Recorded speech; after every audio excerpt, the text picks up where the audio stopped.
I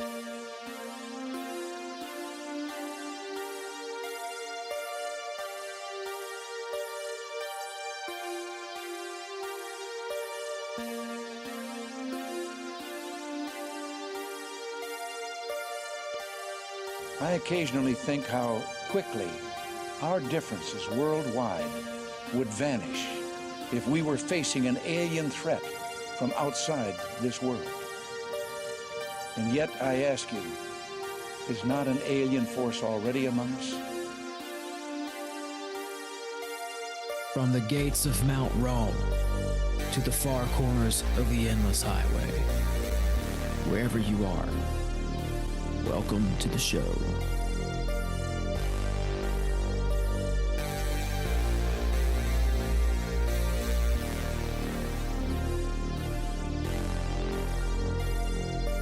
So you believe in some kind of Armageddon? Yeah, most definitely. We in the last times and days right now. The Illuminati's in effect.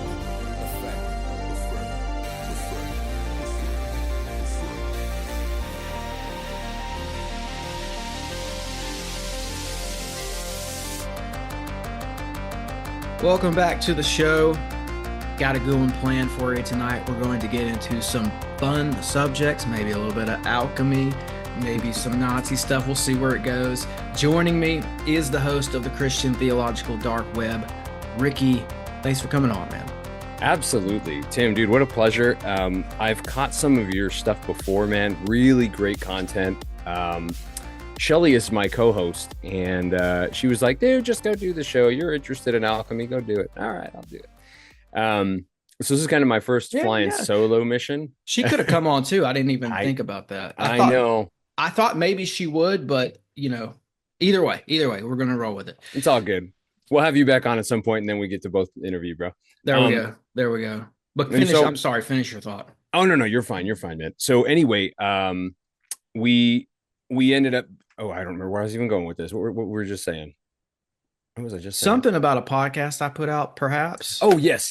And Shelly, actually, my co-host, was the one that recommended the one about, it had to do with like blood sacrifices or the power of blood or something like that. I can't remember who this was. That was probably Ed Mabry. That's who it was. Yeah. It was a great podcast. Really interesting information. Really good vibe too, man. Thank you. Really cool. I thought for some reason, you were going to talk about this Secrets of Gold episode I put out a long time ago. Oh, okay. And it was because it's an alchemical kind of a thing. It's like, it was like one of my first alchemy shows I ever did was on just through the ages, how the role of gold in the esoteric arts. Yeah. And I mean, we barely even scratched the surface, knowing some of the stuff I know now and some of the stuff that's in this book that we're going to talk about. I mean, but like, ask me that question again about you asked me something before the show and I was like, let's just start the show. Oh, I was talking about there was a promo that you had, I saw on Instagram the other day, and it was some Nazi's face and it had a red stone beside it. And I was like, Philosopher's Stone? Nazis? Is he already doing this? And I just wasn't aware. I was like, are we talking about the same thing? No, I wasn't already doing it. However, I went on the Biblical Hitmen podcast. Oh, right on. And was talking about occult Nazism and the esoteric arts and all that, etc. Right? Somehow alchemy came up. No, the Philosopher's Stone specifically came up. Yeah. So, as it does. And it's crazy because I wasn't ready for that question, but I did my best on there to like answer that on the fly. Yeah, on the fly. And it's crazy because since that show, well, basically on that show, the answer I gave was me pulling from like the library in my mind, of like stuff I've read in alchemical texts. Right. I was like on the show trying to remember, like, okay, what are some of the highlights of this that I know I've read from books from like the 15, 16, 1700s. So I like try to give them that answer. But it's funny because since then, I knew you and I were going to do this show. Yeah. So I got to reading in this book. We're going to talk about it today. It's The Philosopher's Stone by Joseph Farrell. And I've got a page in here, and I'll get to it because it's in my notes. Cool. Do it, man. Do it. And I'll get to it later, but basically, his sort of description of the Philosopher's Stone from the text he's pulling from Hmm. matched closely the answer I gave on Biblical Very cool. Hitman. So Very I was cool. like, yes, I did get it. I did get it, right? Because the Yeah. Philosopher's Stone is tricky. It's a lot of different things to different people, right? Yeah, well, and it is actually a lot of different things, in particular, we use the word stone, and that's a misnomer, as you probably well know. And if your audience has followed it for any time, anything you've talked about alchemy's so tricky with verbiage.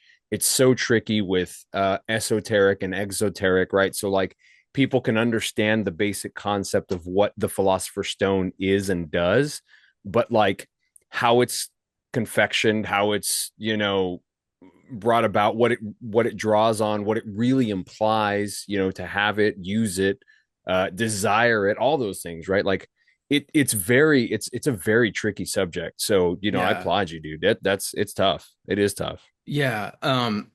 Well, it's, and this is a point that I try to get across on that show. Depends on who you read. Right. Depends It's also because I mean, I think, who was it? When I looked into Nicholas Flamel, true. he, I found out that there was three different types of Philosopher's Stone that Hmm. you sort of see throughout history. Hmm. And I don't remember, one is a red stone, Hmm. like in that promo for that episode, they showed that red stone. So one's Yeah. that famous red Which is stone. kind of the typical thing Mhm. that everybody thinks of, right? When you think Harry Potter and you're like, oh, yeah, it's a red stone, of course, right? Right. But then there's other colors, and there's three other stones that, sort of pop up. So, or two, rather, that pop up in addition to that one. So, and it's quite an enigma because Yeah. it's not always a stone. Sometimes it's a powder. Yep. Sometimes Sometimes it's a tincture or a yep, or liquid. elixir, Yep, yep, right? exactly. So we'll get into some of that today, man. I'm excited to. Absolutely. That's the Philosopher's Stone, man. The enigma that it is. We'll Yep. chip away at it today. Yeah, absolutely, man. Well, take it away, brother. This is your show, man. Bring it on, bro. What are All you right, looking let's do for? it, man. When you're talking about this author who we're talking about today, Yeah, Dr. Joseph P. Farrell, this man. is someone who does epic breakdowns. Yes. I heard him recently talking about the concept of creating something out of nothing. Mm, And this gets into Genesis, right? In the sure, Bible. sure. And it takes a mind like Farrell, though, to lay that kind of a thing out in a very precise way. So Yeah. he's talking about how you see this cross mythologies, this something out of nothing, like it's in the Kalevala I've found. Hmm. I don't know if he brought that up, but I do see it in that myth.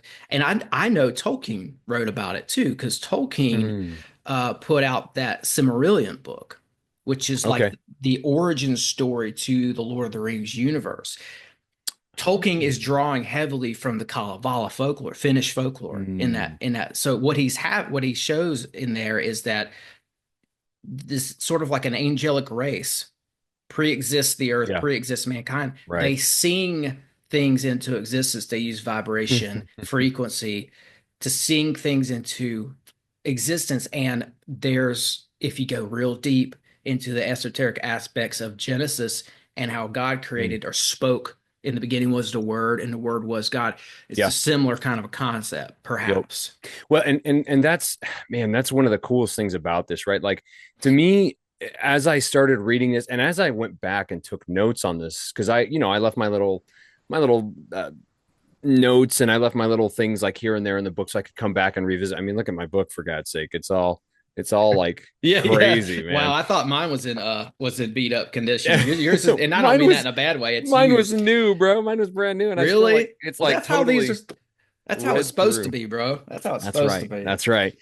And one thing that I've really, when I was rereading this, and I had this concept in my head, right? Like it's very fascinating because when you read a book like this with so much content, and then you reread it, you're like, oh yes, okay, I'm solidifying this idea that I already had, and now this makes it a little bit clearer. And one of the coolest things about this is that it and I'll even mention, I pull it from my notes here in a second, but it essentially mentions that alchemy was one of three essential, what we call them, kind of cornerstones in the fabric of the universe, or the fabric of the understanding of the universe and the way that everything worked together, right? So you had essentially, let me pull it up real quick here before I Mhm. mess it up on my own, right? Yeah, I'm going to add to that while you pull it up, Do it, man. Go for because Farrell said something else recently that I heard that stuck with me, and he was talking about free energy essentially, and it. I think this is going to play off of what you're talking about right now. Hmm. Farrell said, something along the lines of, I'm paraphrasing, there really is no such thing as free energy because he's like, I don't know why they call it that because they're getting it from somewhere. Yeah, I that's a good think point. I think that's the ticket here. I get why it's called free energy because it's Sure. it's in nature, it's free. I get it, but he's saying no, you're essentially borrowing it or taking it from somewhere. I Yeah. think that's the ticket. The ticket being we have forces all around us all the time. It's just a matter of tapping into them, knowing how to Yeah. utilize them. That's the keys to the conversation we're going to have today. Yeah. Because Yeah. for me, that's a big part of alchemy, in my opinion, is tapping into the natural, like atmospheric forces, whether it Yep. be a force field, a rock, or an herb. Yeah. No, and you made a really important point there when you said that he makes a distinction between free energy and it being drawn from somebody, right? Because there's a linguistic misnomer there when you say that it's free energy, because that implies that it's not coming from anything, or anyone is a better way to say it, right? Like that there's no actual source that it's coming from, that it's just kind of a absent process, just kind of happening. And if anything, good God, man, I mean, I can't imagine anybody, even with an exoteric, like the most basic understanding of alchemy, you have to know that there's some spiritual component, automatically, like, I mean, it's like encrusted into the very concept of alchemy itself, right? Alchemy is a spiritual undertaking by nature, right? You're literally like enacting more of a ritual than you are an actual chemical formula, although the chemical formula Yes. helps you get to that purpose, right? Like that's really what it is. And I think that pulls right back from what you were just saying, Tim, which is that free energy is not really free. Like it actually does come from someone. Now, who you think that someone is, right, Or might be very something. different. Right, right. Something. Sure, sure though. I'm with you. Like What and I this mean is by that is another. a Yeah, go ahead. sentience, if just to Absolutely. clarify. I That's where I'm knew going. that's where my mind went to as well. Yeah, and that's not necessarily embodied by something all the time, although it Right. can be, right? Right, And I'm right, not right. correcting you. I'm just saying, I'm just thinking about it out No, loud. you're It's good. like, You're good, man. that's this is force field idea Yeah. but the force field has sentience. Yes. And Yes. I think modern science has discovered this, man. I did a big deep dive on CERN lately. And Mm. if you read their sort of mission state, they've since I started talking about it, they took it down. And I don't know if it's because of me or what, but I just thought it was funny. But they used to have a mission statement up on their website that talked about the Higgs boson particle, Mm. and basically they laid out their idea of the Big Bang. And they keep talking about referencing this force field, Mm. and they're doing it just the right way so it's scientific and not spiritual, right? Yeah. They Yeah. don't Yeah. want to Yeah. they don't want to acknowledge, but I think it's sentient. I'm Yeah. Of with you. course. Yeah, man. I mean, absolutely. And we see. I mean, we see this kind of thing with UFO abductees. What they make claims about regarding the actual UFOs themselves, right? These, or UAPs, or whatever you want to call them. That they have a level of sentience, and Mhm. that they respond in a way that implies some sort of understanding, right? That there's an actual, like, mental process of some sort going on there. Um, but going back to the triune stone of lost science, this is what I wanted to mention. So it's a fragmentation of which is threefold. The Sumerians, who preserved primarily the astrological and the astronomical component, right? We have the Hebrews that conserved largely the Kabbalistic component, and then the Egyptians, which really kind of not heralded, what's the word? You know, kept or guarded the alchemical component. And so that's really what we see, and we see these three kind of be pulled apart One was as time Sumerian, comes. one was Hebrew. Sumerian, Hebrew, and That's Egyptian. right. That's right. That's right. Yeah. I remember this part, but I'm glad you picked up notes on it because I did not. The triune stone is very dense. It's a dense concept. That's an But understatement, my man. I think you're laying it out nicely there. I mean, it's, and I don't know if you're going to this part, but he seems to liken it to the Trinity. The, Yes. Well, that's a really great point that you bring that up. And it's interesting because they call it lost sciences as though they were, they're separate, but I think that that's the way we think about them. And that's what's really truly fascinating about alchemy as well, right? Like because alchemy references like the origin point over and over and over, right? And just like you're talking about, you have this trifecta going on, this trinity going on as well, which he does. He references really well, and he talks about how Augustine would use that reference as the Holy Spirit, God the Father, God the Son, and God the Holy Spirit, as a reference to the three pieces or the three aspects that the stone can take. Right, like the stone, just like you talked about, it could be an elixir, it could be the powder, or it could actually be a physical stone of some sort that would imbue whatever power it was being used for at that time. That's it, and that's a very exciting part of this book too. So Yeah. that he gets into that, and he's willing to go there and go that deep into it. So what you find with this book is like page one. What Dr. Farrell does is he kind of lays out that the book pivots on three substances: American gold, Soviet mercury, and Nazi serum. Yep. So it's from the jump, it's sort of implied that he's going to touch on the alchemical nature of those three substances and everything. Kind of, he works the book around that sort of three-part, I don't know what we call it, plot or whatever. Dynamic. Dynamic. There you go. There you go. And I actually laughed when I read his line, because early on he's addressing stuff, right? And he says, something along the lines of, if you merely speak the word alchemy, you will make a real scientist uncomfortable, perhaps even belligerent. I thought that was great, because people, modern scientists, they're not willing to sort of put their nose in the alchemical text and see what it's all about. It's just been shunned, right? But then Dr. Farrell introduces the conspiracy, right? If I can call it that. This is all in like the first 3 pages, I think, for people listening. He says, as you read this book, you're going to see evidence that a very different and exotic form of physics exists that is being pursued by elites, power players, off the books, the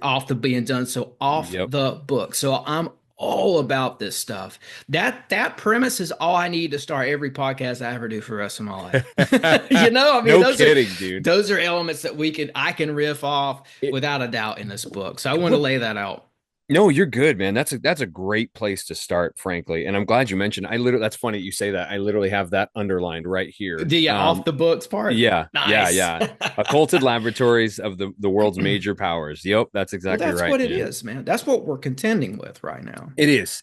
And you know what? That whether you're Christian or not, right? I mean, honestly, I think it's kind of, I get the shady eye for people for being into alchemy as a Christian.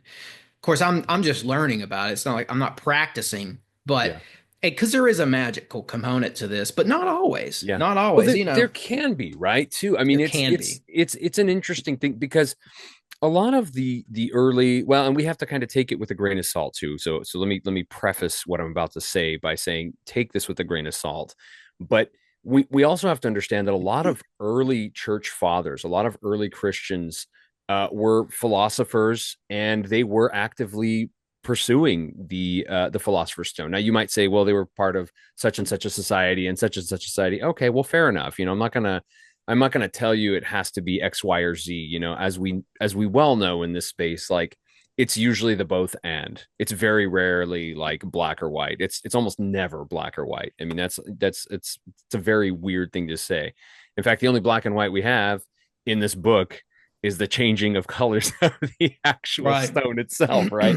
But I think that you make a really good point, and it's important to understand that what you and I might call metaphorical kind of concepts that appear in alchemy are just as important as the physical processes that occur in alchemy as well. And so if we're to take it, kind of just at face value, well, then maybe we will just reject it out of hand. But if we do dig just a little bit, like you really do see, and I'm coming from a Christian perspective, obviously, I'm part of the Christian Theological Darkweb podcast, right? Mm-hmm. So, I'm going to give you my worldview coming straight forward. When we see the ether, and I'm hesitant to give this away, right? When we talk about the materia prima, right? Prima materia, I can't remember which it is. Materia prima, the ether. It's got tons of different names, right? Like the initial substrate, undifferentiated material. In my mind, and we can explore this, but in my mind, bro, that is what Revelation talks about, the scroll being rolled up at the end of the age. That's what God rolls up. Everything's written on it. It's all written on the materia prima. It's and actually, I'm not gonna lie. This is a full disclosure here. There's a part of this book that I as the more I read it, I was kind of like inclining this way and more inclining this way and just a little more until like all out, I realized like this is a legit concept. Like this is an actual thing that happens, is that our intentions, that our feelings, our desires, all those things, they are written on the actual fabric of the materia prima itself, which is why God can roll it up as a scroll at the end of time. And if you look at other authors like John Burke, who talks about imagine heaven when people go and they have these out of body experiences, post death experiences, I guess we'll call them, they literally are confronted with like an entire, what they call a life review.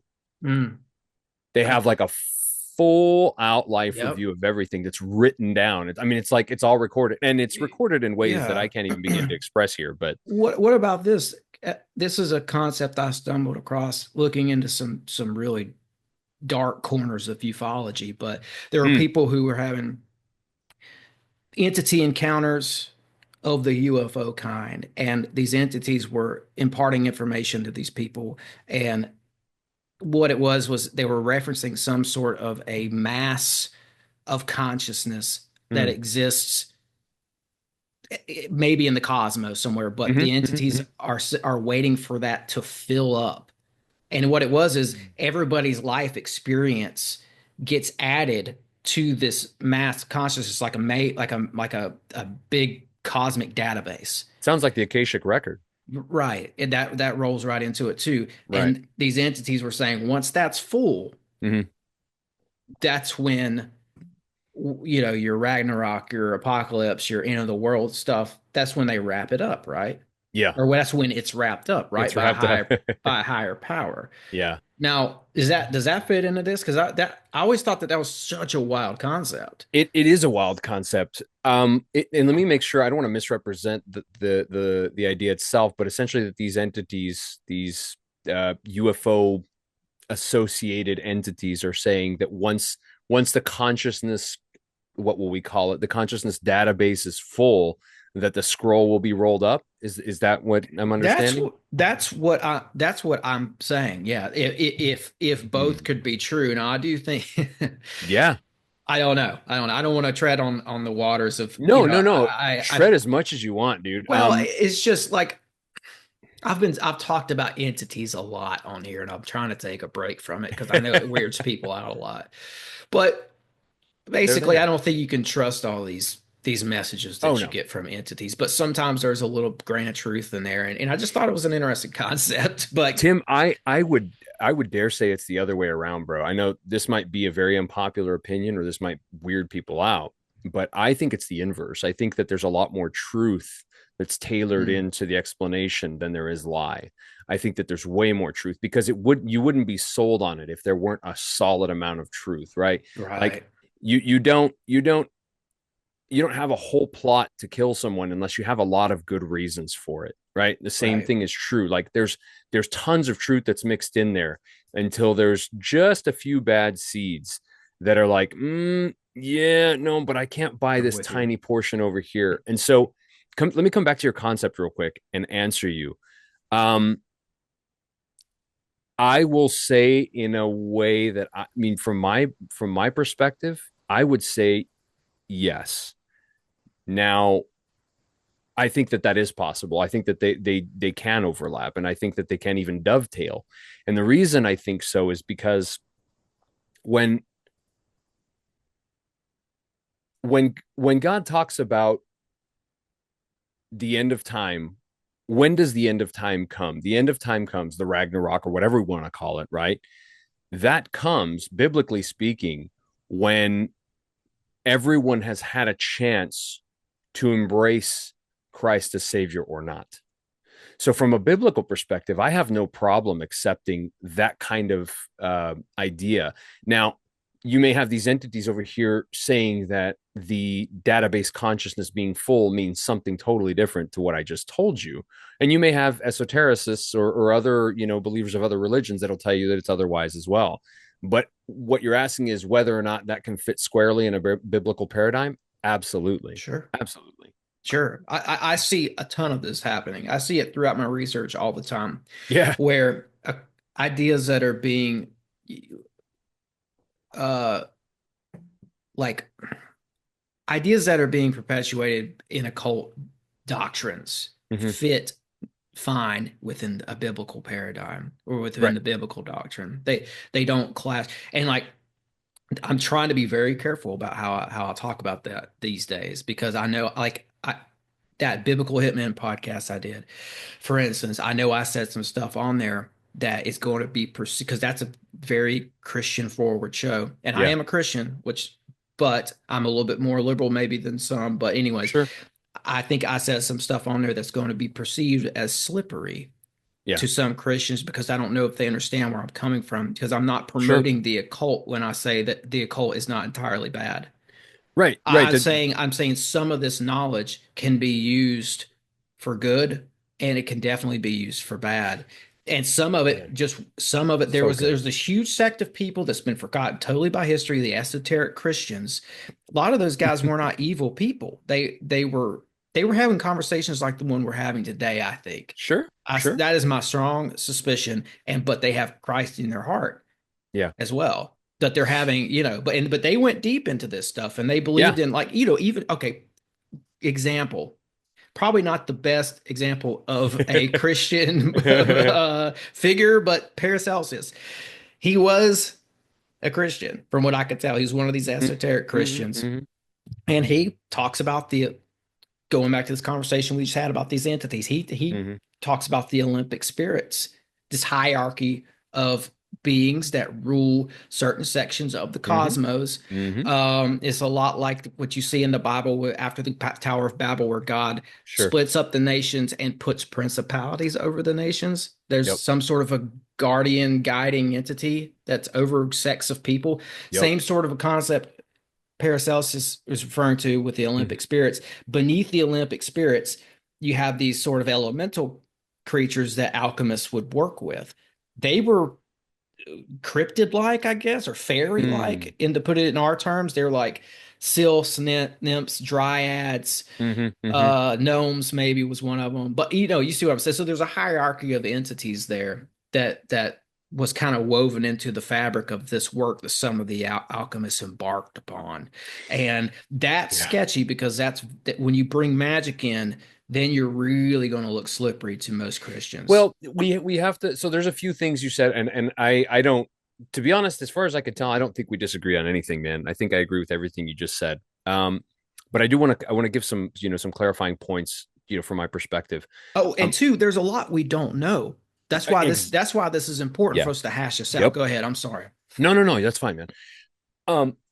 Excuse me. I'm drinking my coffee, man. I'm trying to get warm. It's all cold in my house. So everything that we're looking at is nature.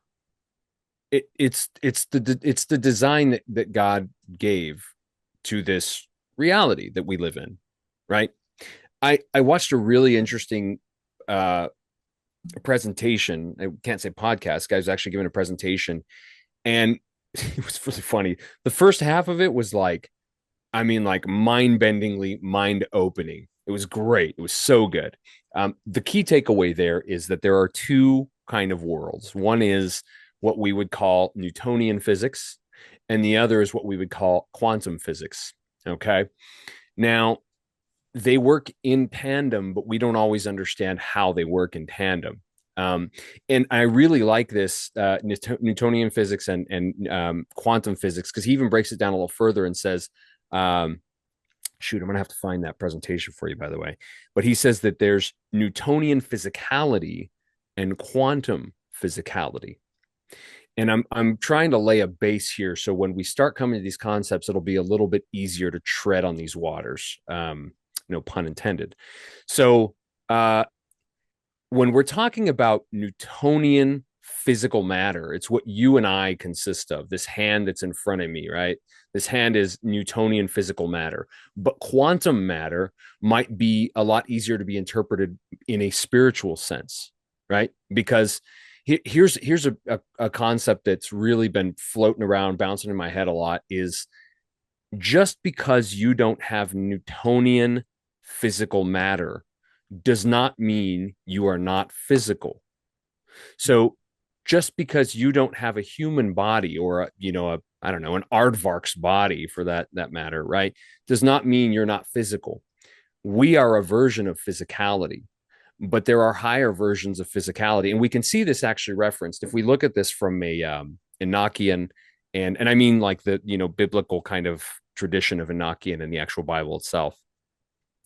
There's a really great book. There's two Enochs. I want to riff on that in a minute. Yeah. That's fine. Absolutely. Because it's going to. I want to tie it. I want to tie all this up because of with the two worlds idea. But keep going. And also, let me just add, since we were talking about the spirit world right before we launched into this, Blavatsky was, she was a medium. She was. I believe there's a spiritual realm. I believe you could contact it and all this. I think that she was doing exactly that. Blavatsky knew about what you're talking about in the 1800s. She was describing quantum physics before it existed. Yep. She said there is an atom and it can be split. And she was going up against the science of the day, which was probably on the, maybe, I don't know where they were at. They were more like science's not material or something like that. I don't know what, not quite sure, but whatever she was saying was not welcomed. Probably more like natural scientists versus natural science versus precise science. Right. She was up against Darwin and all those guys too, with her thoughts. But like she was talking about particles. She was saying, going back to the beginning of this conversation, the force field, the sentient force field. She said there is a force field that is moved. These forces are moved by particles. And so she's describing particle physics and quantum physics as well. The more you read, it's crazy. She knew about that because of this conversation we just had about how you do get some truth from the other side. Downloads that as well. Yeah. And so what there's a really great book, whose name I can't reference. I wish I had my bookshelf in here, but I will get it for you. I promise. It's a really great book, and it's called, I remember it. It's called Revising Reality. That's what it's called. Revising Reality. Really great book. It's got several authors, but one of the things that they talk about, they reference an older book called, is it 2D World? Essentially, the concept of this book is that there is a world in which everything is two-dimensional, but when a three-dimensional hand reaches into it, then it appears as a two-dimensional particle or a two-dimensional figure. So even though you're putting your hand straight in, all they see are four little circles that are just in the sky in their two-dimensional world, right? And so what they do in Revising Reality is they liken that same concept to the Nephilim, for example. That's also the cover of the Nine Inch Nails album, Year Zero. Which is giant hand coming out of the sky, but you only see the fingers. Yeah. Oh, cool. That's interesting. I need to listen to that album. Anyway, it might very well be a nod to this concept. Oh, wow. Interesting. Okay. So, the same, they just lay out the same concept with regard to the Nephilim, right? If you are a super dense creature, right, coming from having at least in part, right, because these are hybrid creatures, at least in part having your, let's call it, non-Newtonian physicality, right, placed in a body in a world where there is Newtonian physicality, right? And I'm talking about our physicality when I talk about that. If you can't go anywhere else, where do you go up? Where do you go to? You go up and out. Your girth and your height are going to increase because you have nowhere else to go in question to physicality, because you're another dimensional being transported into a third dimension.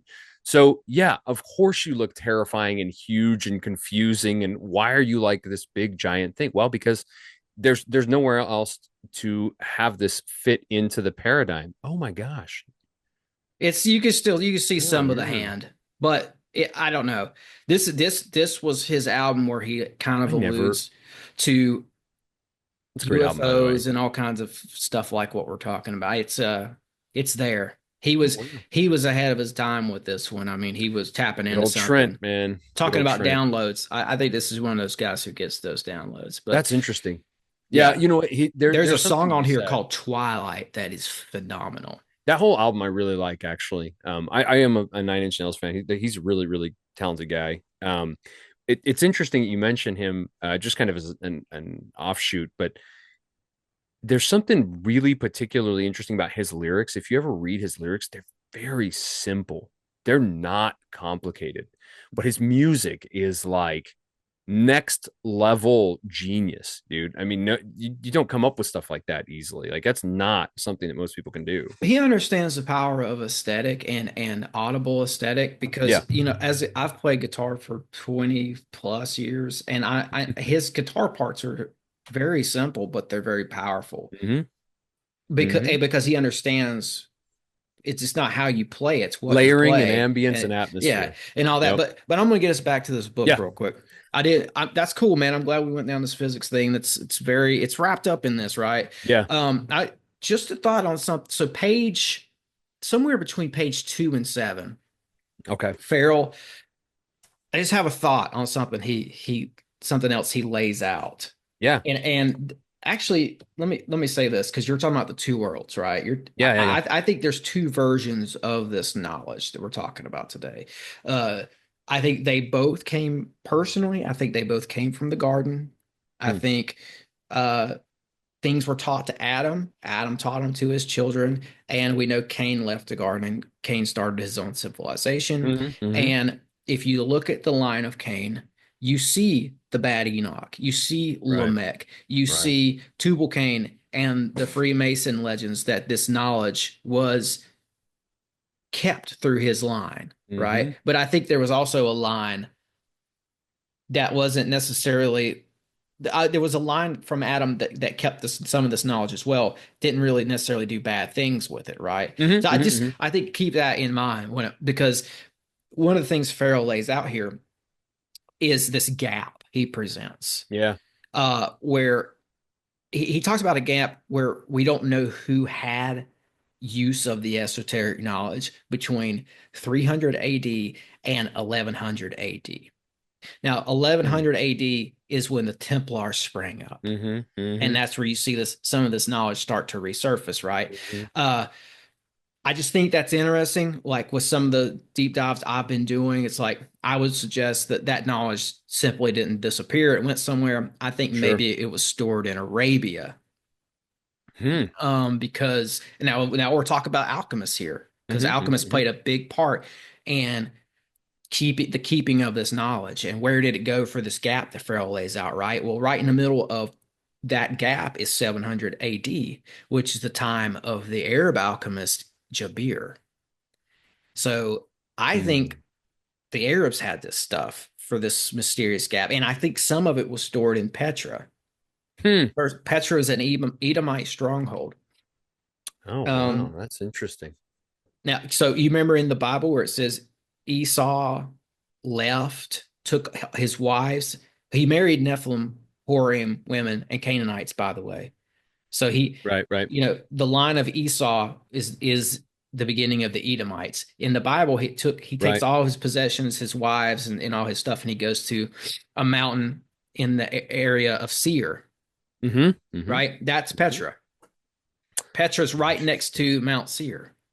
Oh wow. So that's where he settled. And everybody remembers that Indiana Jones movie where you see that ornate. Yeah, That's Petra. that's Petra. That's Mhm. Edomite. That's the Canaanites and the Nephilim that he married into, I think, had this knowledge. Yeah, I mean, And they stored it there, right? So like that's interesting. the history will tell you that the Nabateans built that, but they moved in after the Edomites did. So anyway, I think there's a lot of like, I'm sure other people could probably fill in Farrell's gap here, but I think that accounts for some of it. I think that like I don't know, man. Like this, the Amalekites. Yeah, They yeah. were a line of Esau too. They're the ones who like said to be Amel kite means blood liquor or something like that. Like they were totally. That's interesting. I don't know that. They actually. were. This was a Nephilim. Yeah. Religion. Yep. It turned into the cult of Kos and a lot of other stuff you see in that region. So I just wanted to touch on that because, I mean, I think it's fascinating. Like it's like the question of where did this knowledge go? And I think also Constantinople is another place where this knowledge went. I mean, I don't know if you know much about the Byzantine Empire, but I don't, man. That's actually one of those things that I'm like, I really need to research this more. I keep seeing it pop because it pops up everywhere, right? I mean, right. It's a huge portion of history. Byzantine kicks off in 300 AD. Right at the beginning right of around Farrell's Gap, right? And during the Dark Ages, so Constantinople is like the center of the Byzantine Empire, right? Constantinople was thriving during the Dark Ages. This is what they don't tell you. This is what they true. they were having a blast in Constantinople, in Turkey, and in the Arab world while Europe was experiencing the Dark Ages, because the Dark Ages was brought on by the church and facilitated by dark forces. But these people, I don't know, they had a renaissance, they had a perpetual renaissance happening. And Constantinople falls around 1400 AD, and that's when, as soon as 1400 to 1500, as soon as Constantinople falls, that's when the Renaissance sparked in Europe, because all these people left Constantinople, went up into Europe, and brought all this knowledge with them. And that's when you see Hermetics show up in Italy through guys like Giordano Bruno. He shows up on the scene in the 1500s, fits right into this timeline. So basically the Catholics made up the name Byzantine and changed history. So nobody sort of knew. I don't know what they were trying to cover something up, but the Byzantine Empire fits perfectly in this gap that Farrell presents. So anyway, thanks for letting me go down that rabbit hole. But like Turkey, Constantinople, Petra, probably alchemical hubs of the ancient world. That's very interesting, dude. And there's another guy, 600 AD, kind of right in the middle of that gap too, was Stephanos of Alexandria. He's a part of the Byzantine Empire under Heraclius, I think is how you say his name. Yes, yeah. Both of them were into alchemy. Yeah. So when Stephanos moved to Constantinople in 610, he moved there, no doubt, to practice alchemy in Turkey under this emperor Heraclius or however you say it. So I don't know. I just to toss in some history here. No, that's good, dude. This stuff was perpetuated probably. So, Turkey butts right up to the bottom of Europe. I think the next country is up is Moldova or something like that. Got a really interesting spot. And then Romania is right there as well. So it's the bottom of, there's actually a line between the Dark Ages and the not Dark Ages where they're still probably practicing alchemy. Alchemy probably just made its way back up into Europe after this cloak from the church of the Dark Ages. You were talking, so there's like a bajillion thoughts going through my mind right now. One of the things that you said is really important is that that this knowledge, it comes out of an older batch of knowledge, just to tie a bow on that. Yeah. No. That's exactly where I'm going, actually. And I'm glad you were talking about Adam from the beginning, right? And that he had this esoteric knowledge. You're absolutely right. For us, it's esoteric. For him, it was common knowledge, right? These were common concepts for him. These were common technologies, if we want to call them that, for him. And anything that's occulted becomes occulted through time or, perpetual or decisive obfuscation, right? Like that's how that Mhm. happens. Yep. But I think there's something to be said about any empire that refuses to die, like at least its core concepts or its core ways of life refuse to die. One is precisely what you were talking about, the Arab world. I mean, clearly, like ancient Egypt lives even today, really, dude. I mean, like, let's just be straight up honest. I would say the same thing is true, and this is not to go in this direction, just kind of mentioning it is what I studied actually in college a whole lot was China. China was ransacked time and time again, and instead of like conforming to whoever was coming in overtaking them, whoever overtook them just was like, well, we'll just sinify ourselves, we'll just become Chinese, same kind of concept. Like it Yeah. just kind of got Well, absorbed into it. China may have been one of Noah's sons, right? Yep. Yeah.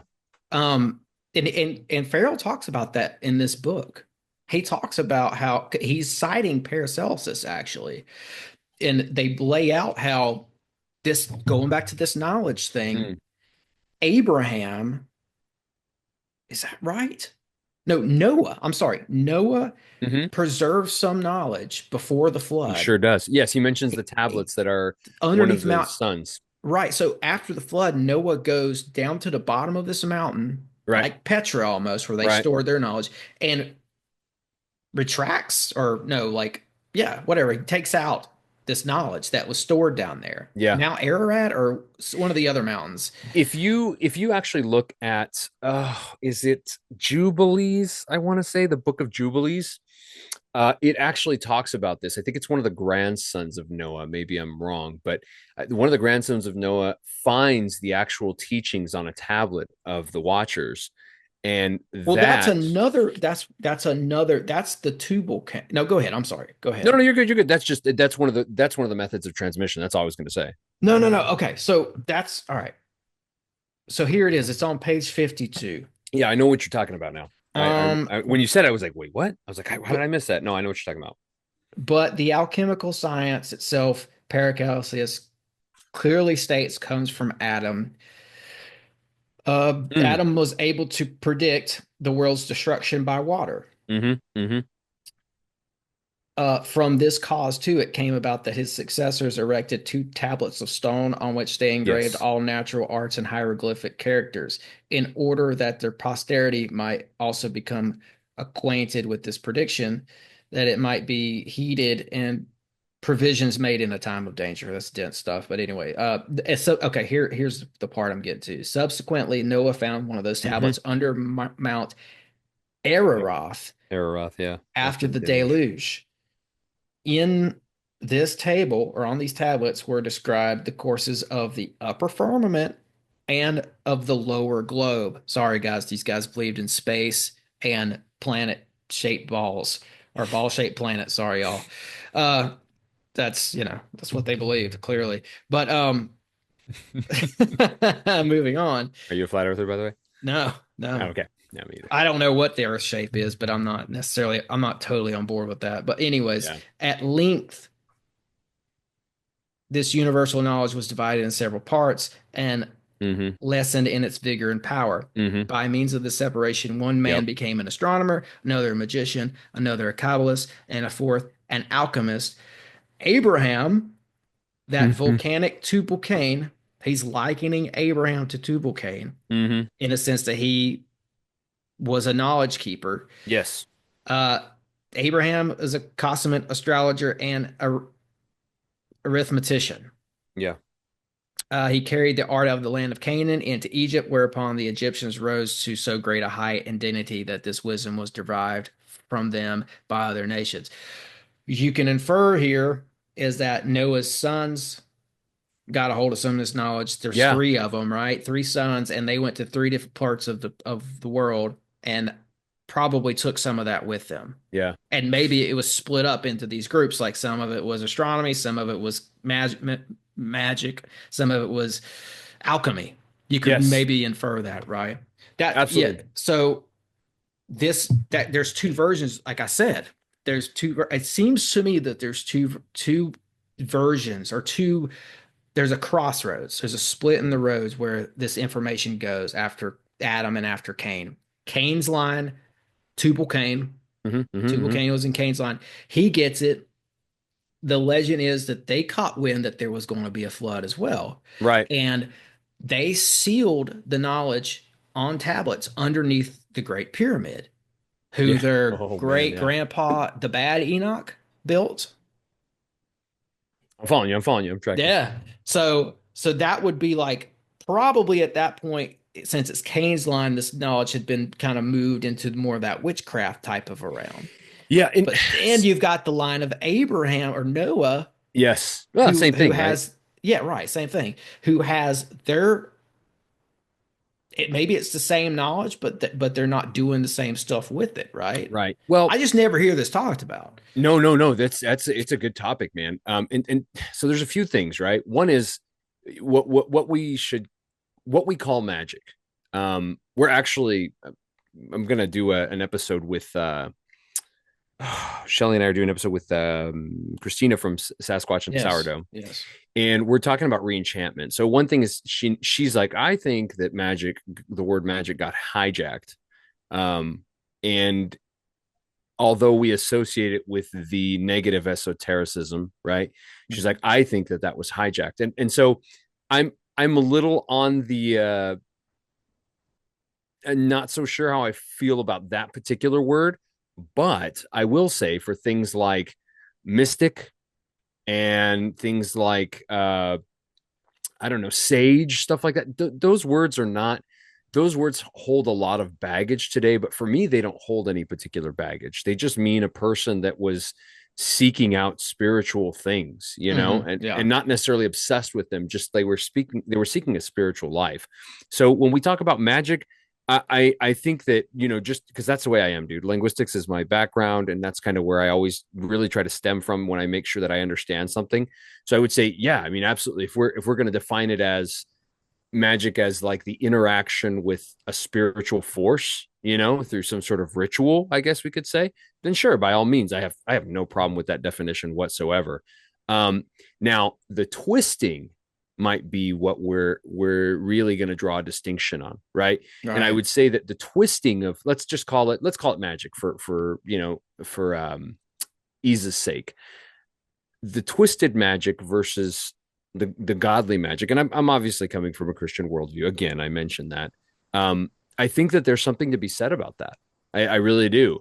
And I think that a lot of these abilities in general are now latent because of the deleterious mutations that have happened over thousands and thousands of years, right? Like this is not the way we were created to be. You and I were not created to be having podcasts over some blue light screen, like sharing esoteric and important knowledge this way, right? Like ultimately for me, in my mind, all these things are for the glory of God. Like all these things that we study is not all our esoteric concepts are bad.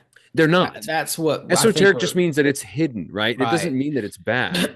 And the Bible's full of awesome, tons of esoteric stuff, dude. Although you're not going to hear most pastors using that word to describe it, because that word has kind of gotten an association with the occult. Sure. But it doesn't take away from the fact that what the word means and the word applies to what's in the Bible for sure. There's just good versions and bad versions of knowledge. That's what we're talking about here. That's right. Or employments, I would even say. Right. Because if you read Enoch, the first Enoch, it very clearly lays out what the Watchers gave. It gave useless knowledges. That's what the actual words are used. They were useless knowledges. It's not that they weren't knowledges. They were just useless. Mm-hmm. And, you can take that word useless to mean a lot of different things. I haven't done a full etymological dive there, but there's a lot to be sorted through there. None of least doesn't necessarily have to be alchemy. Alchemy is just a practice. It doesn't necessarily mean that it's a useless thing. I mean, we have clear Christian individuals talking about the purification of the soul, right? And if you actually, I think it was how do you say his freaking name? I get it wrong all the time. I say I think it's Paracelsus. I think that's how you're supposed to say it. Paracelsus, whatever. Paracelsus. We'll go Paracelsus because I don't know how to say it. There you go. So Paracelsus really goes into that, right? He talks about how the actual refining of the soul from base metals Mm-hmm. into gold is the Mm-hmm. ultimate purpose of the transmutative process of the human being. Like that actually is. And I love the phraseology that he uses there too, right? Because if you look very careful, and I reread it again. I was like, wait, what? He says the alchemical process that's transmutative for the soul, not done by the individual, but allowed by the individual. And I was like, wow, that's really cool. So there's beauty to be held there, man. It's not like one and done. And so like when I tell you stuff like I did just a while ago, right? That our actual intentions, and as you read through this book, you'll see this. Kozyrev goes into this, the famous theoretical astrophysicist. He breaks down how time and space cause this crazy bam. twisting, right? Bingo. That's where I wanted to go next. And Perfect. and so that twisting imbues physical objects with information, memory, all sorts of other stuff we can totally get into, but just to kind of seal my point here is that the actual intentions of the human being are written on the materia prima. That's by design. That doesn't, there's nothing evil about that. That's just the way it works, bro. Like you don't have to like it, but it is what it is, right? Right. And I, yeah. And I want to touch on that.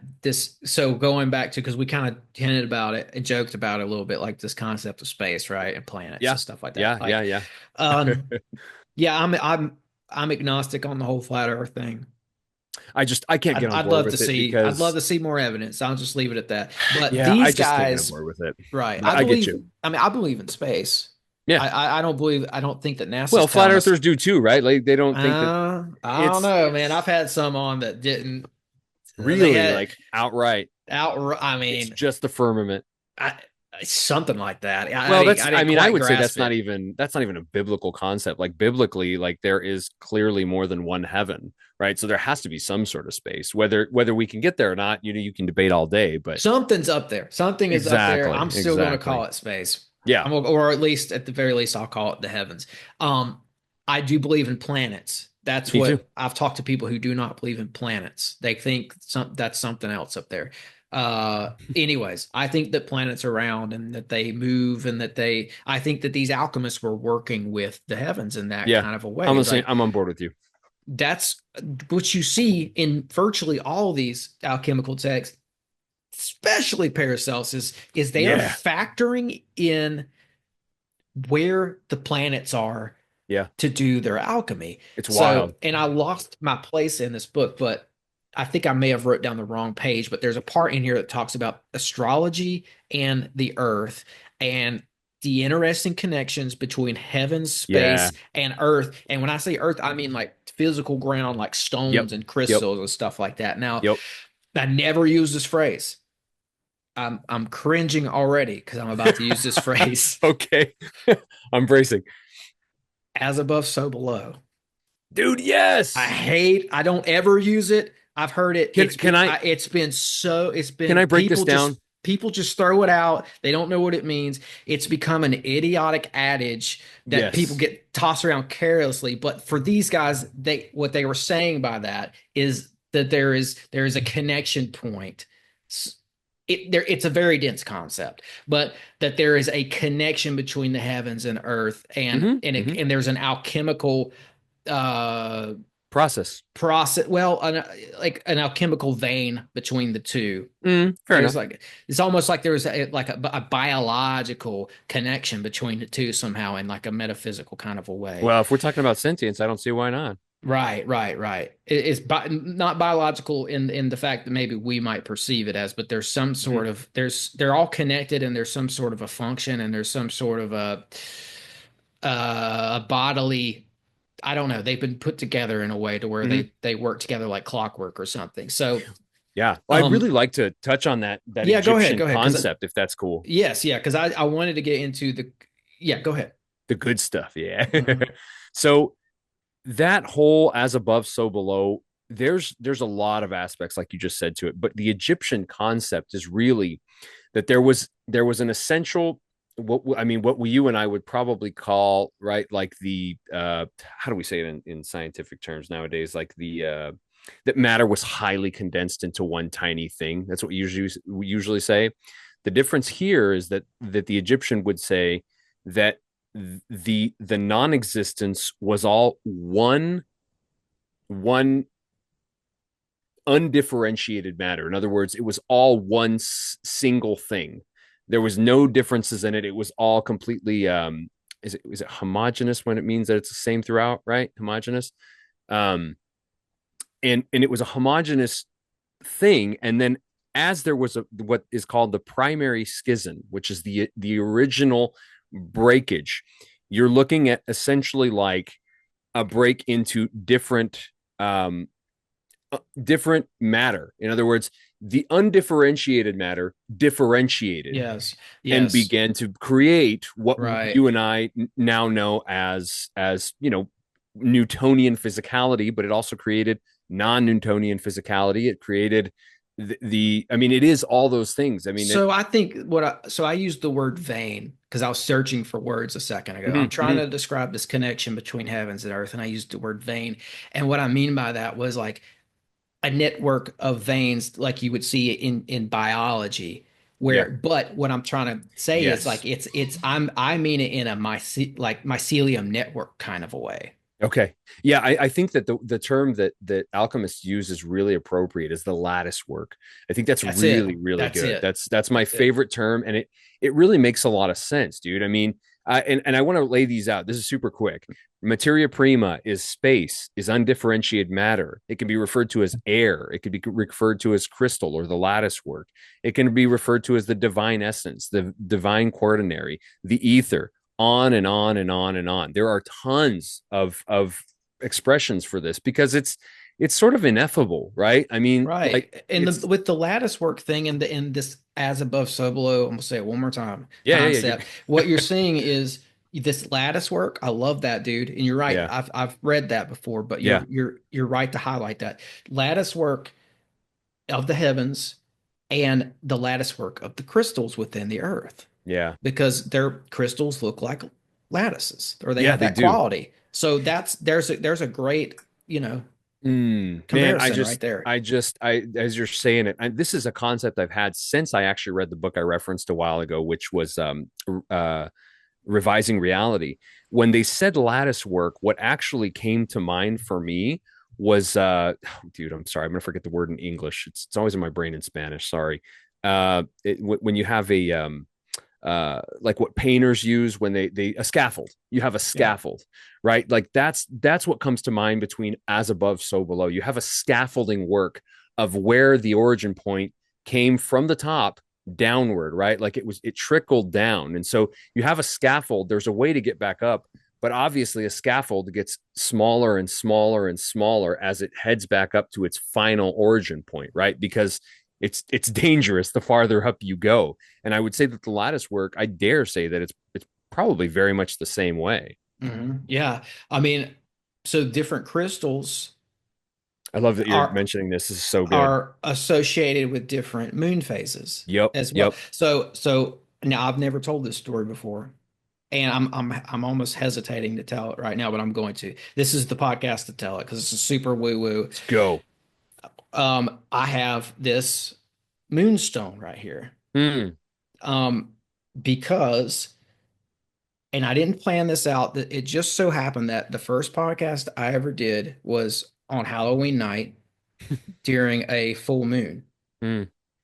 And I was like, there's got to be something there's significant stuff to it. I'll just leave Hmm. all that out for another time. But it was a very synchronistic kind of a thing for me. So I Hmm. looked up the crystal associated with that moon phase and it's moonstone. So I ordered one just to have right Whoa. here. It's right here next to my laptop for when I podcast. A memory. Yeah. There's nothing else woo woo or magic like about it. It just represents my first podcast. But this is the That's cool, song, man. the crystal associated with that moon phase the first night I started. And it's funny because I later found out that this is also referred to as a worry stone, which is something Whoa. that you hold to kind of calm your nerves. It's like a stress Wow. reliever. And I didn't know that until recently, but it's funny because, I've Wow. always reached out and grabbed this whenever I get nervous on a That's podcast. interesting, dude. That's really interesting, man. Yeah. You're grabbing it out. Don't be nervous. Nah, I'm Yeah. kidding, man.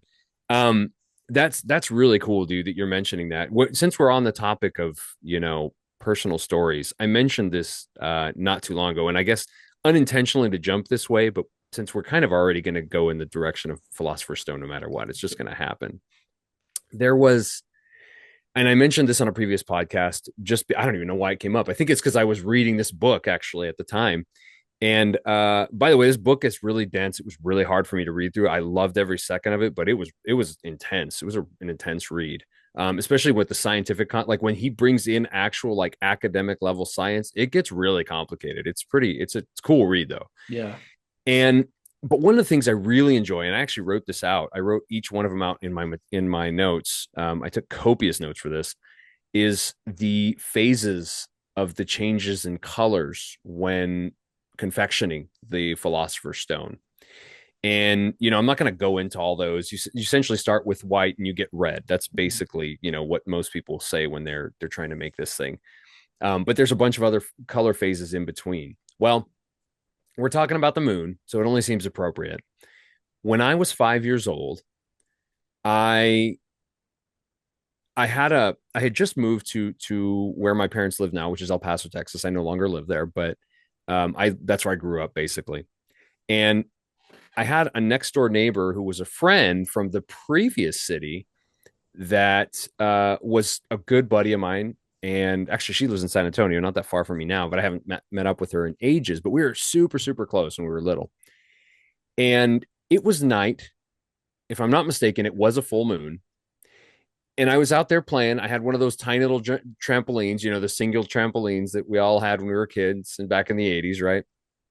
And I was jumping on the trampoline. We were talking, and I looked up at the moon, and it was white. And we kept talking, and I looked back at the moon, and it was yellow.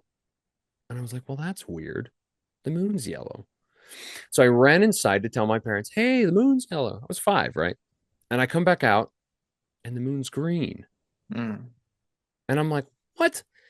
And I go back in, and the moon's blue and purple and red. I mean, and it just color after color until it finally phase shifted back into white. But I remember this very characteristically. I mean, this is one of those things that I'm not making it up. I didn't, this is something like I actually witnessed happen.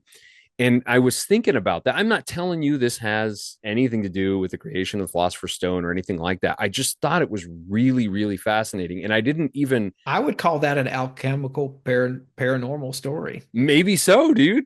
Maybe so. That's what because it has. I mean, I've read, heard, researched thousands of paranormal stories, and that's I would categorize that as potentially a paranormal story. It's very weird. It's a very weird thing. And it wasn't creeped out. It could have been something atmospheric, sure. Sure. But I mean, it is a little weird that it was like, when you're running inside and outside for in a period of like maybe a minute and a half maximum in your kid. Yeah, it was really wild. Yeah, that's crazy, man. That's crazy. But yeah, so you and thanks for telling that. That's I've not heard a story quite like that. It's very interesting. You were talking about the Philosopher's Stone right before that. Yes. Yes. So, and I think that's a good place to pick this back up because you take minerals, crystals, ingredients from the earth to make the Philosopher's Stone, right? Right. So, page 38. This is one of the notes I took. He talks about what he's kind of like laying the groundwork for like what is the Philosopher's Stone here, right? And right. It's cool because he cites this old book called the Sophic Hydrolith, and he goes, according to 17th century book entitled the Sophic Hydrolith, the Philosopher's Stone or the ancient secret, which is incomprehensible, heavenly blessed, and the triune universal stone of the sages, which you laid out the triune stone earlier, is made from a kind of mineral by grinding it to powder, resolving it into 3 elements, and recombining these elements into a solid stone of the likeness or fusibility of wax. Yeah, that's wild. So that story I told earlier where I was on the podcast and I was trying to just break this down. I'm not on that show. I was pulling from what I've read in the old text, and I ended up describing it as a soap. It's kind of Hmm, like wax, right? that's It's interesting. not necessarily a rock. Yeah, I mean, so there's a really very interesting, and this is not quite the rock, and this is more of a powder explanation here. But I don't know if you read this, you got to this portion of the book. This, but it's absolutely fascinating to me. This is not something I never heard before. But they in the portion in Exodus when Moses comes upon the Israelites, reveling in sin, as it were. He finds them with the golden calf, and they're sitting there imbuing it with God knows what kind of spiritual power at the time. Well, he grinds the thing up, and the Bible states that he makes them drink the gold. And that was like, I was like, oh, that's terrible. What a terrible thing to happen. Well, Farrell and a lot of previous authors, and I'm talking like 15, 1600s, right? Way back when, attribute that to an actual technology that Moses had to purify the gold, to make them drink it so that they could be purified themselves, like actually healed. Like that's actually what the idea was for. And so you think about something And like that. enlightenment as well. I've heard Sure. that it had some sort of an effect akin to enlightenment, like clearing up brain fog or even, Hmm. sort of casting out bad ideas. Oh, that's interesting. Oh, I've heard that that was wrapped up in as part of possibly a side effect of drinking well, I gold. mean, if we've learned anything from jabby season, right? Hmm. We know that the blood-brain barrier is a big deal, and that our actual human physiology is Good point. drastically affected, in our brain by what's going on biologically within us. So, Hmm. I think that that's a valid point. I think yeah, and I think that story has its place I am not a doctor, but in the right. But I think, that story has its place. And it seems to there's something alchemical happening there. Now absolutely. now the Philosopher's Stone, And then, well, like, just to kind of bring that home full circle, right? Because some people be like, these damned wannabe Christian boys, right? So somebody's listening to this podcast thinking that right now. Well, let's bring it full circle, and let's be clear, right? Moses made them drink this gold, and he purified it. And the way the Bible described, the biblical text describes this gold is not regular gold. You don't grind up gold like that. There's no way to do it. It requires an excessive amount of heat to get it into that state in the first place. So, this whole concept that alchemy is all bad, I think we need to tread very carefully there. I'm not telling you to go out and be an alchemist. I'm just yes. saying take it with a grain of salt. Yep. So like that story, he somehow figured out a way to potentially grind it into powder. That's what it sounds like. The Yeah. Philosopher's Stone cannot be a pre-existing stone. It has to undergo a change itself Yep. before it can make changes. Part of that process is going to be grinding it into powder, Yep. right? Yep. The stone can affect no change or transmutation until it has undergone change and transmutation itself. Yes. Yes. The And same. going with the biblical tie-ins, they liken it to leaven. Yeah. Oh, that's right. That's right. I'm Like, glad you mentioned that. the Israelites were not to eat leaven, yeast made bread at times. Yep. Yep. There's possibly an alchemical reason for that. Mm. But back to the Philosopher's Stone, it says here he's got the three stages of sort of making it, right? Hmm. You subject it to stress, There you go. That's what I aka was looking grind for. it to powder. Yep. You recapitulate or break it down and resolve it into its three elements, and you recombine those elements. You reverse engineer, right? You recombine those elements into a solid stone. Now, is it a Yes. solid stone at that point, or is it more like a waxy type, or is it more like a soapy type of substance? It probably depends on the minerals you're working with. Hmm. But yeah, so this is a lot like you know what though? spagyrics processes as well. Say that again. Spagyrics. Oh, I'm not familiar with this. What's that? Yeah. SPYG something spagyrics. Paracelsus was famous for like perfecting the process. It's Oh, I basically see. making tinctures and Yeah. what's the other word we used? Tinctures, elixir. Elixir. Yeah, Bingo. yeah. Yeah.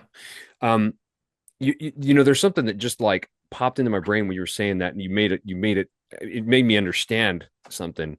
Um, when you were talking about the creation, the fabrication of the Philosopher's Stone itself.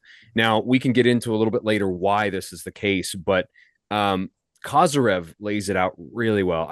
I really, if your audience has not researched Kozyrev, dude, do yourself a favor and go read up on that guy. Is that the Russian guy that he talks about in this book? Yes, he's the one. I'm sure you've heard what everybody probably knows about him, if you know anything about him, is the mirror that he made, the Kozyrev mirror, which is the spiral mirror that you sit in there, and he would literally have paranormal time dilated hallucinations, we'll call them. Yeah. That's something you should really go. That's what I knew about him before I even read this book. So when I read that he was in here, I was like, oh, I'm so excited. And I learned tons of new stuff. But he posited that, oh my gosh, I just lost my train of thought. Oh, I hate when that happens. Well, that's good. I'll pick it up. Yeah, go.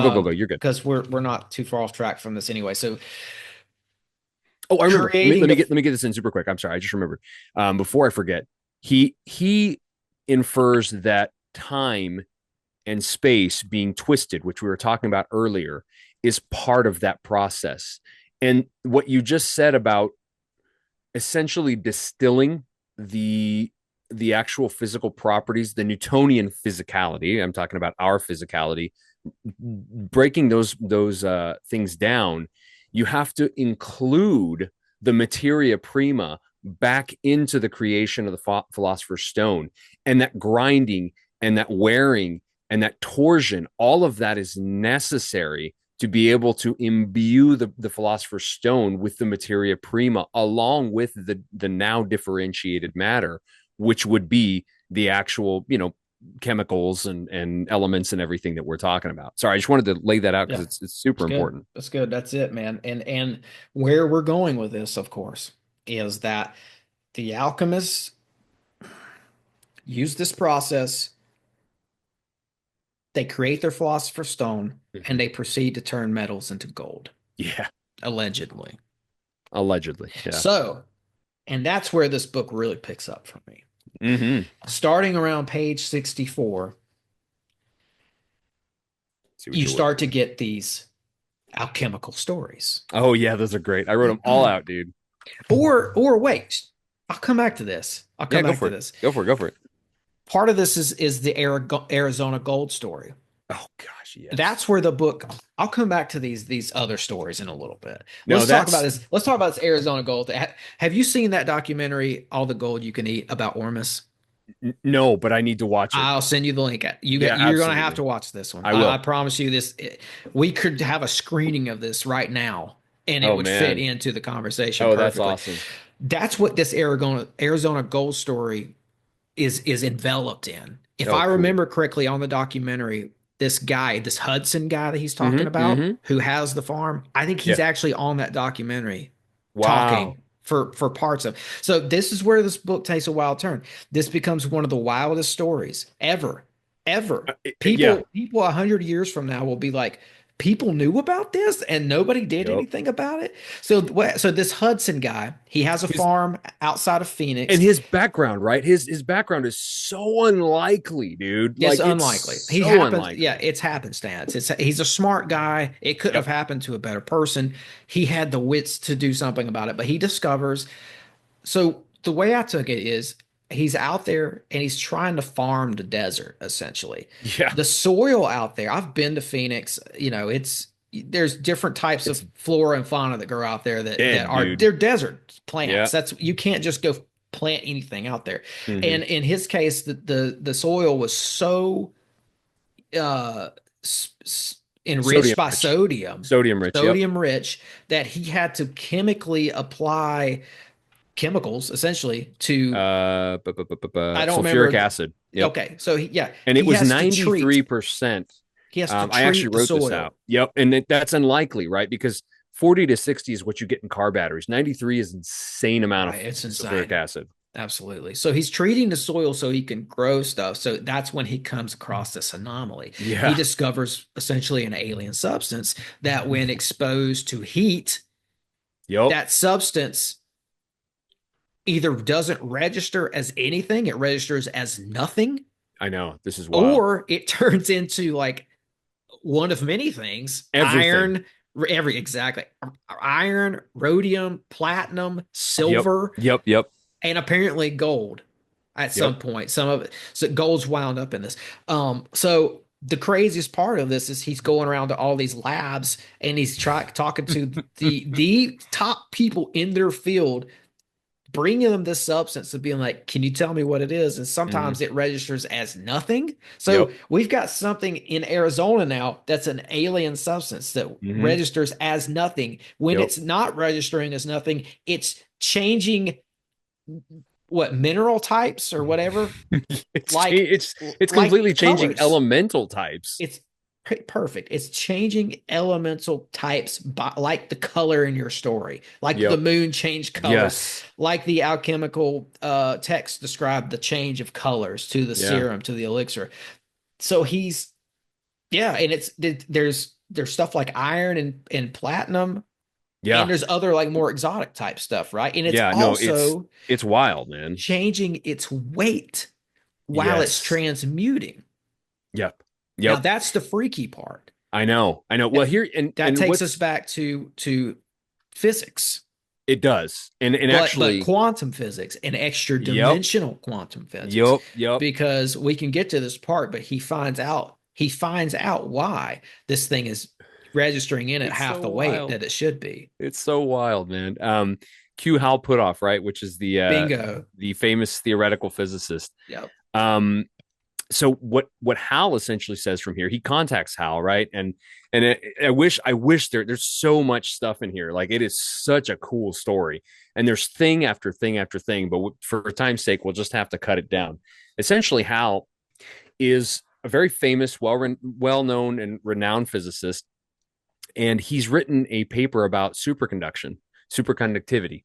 And in that paper, he describes exactly what David Hudson has mentioned, which is that he finds that when he's doing this process, and the fact that he even is able to do this process with what he has and get all these elements is insane. Like, he has to get all sorts of crazy technology compiled to even get it to work in the first place. Right. But when he does, he comes back with the fact that there is 44% of the mass of this, whatever it is, right, is just disappearing. It's gone. And if he reheats it to a certain amount, he'll bring the mass back.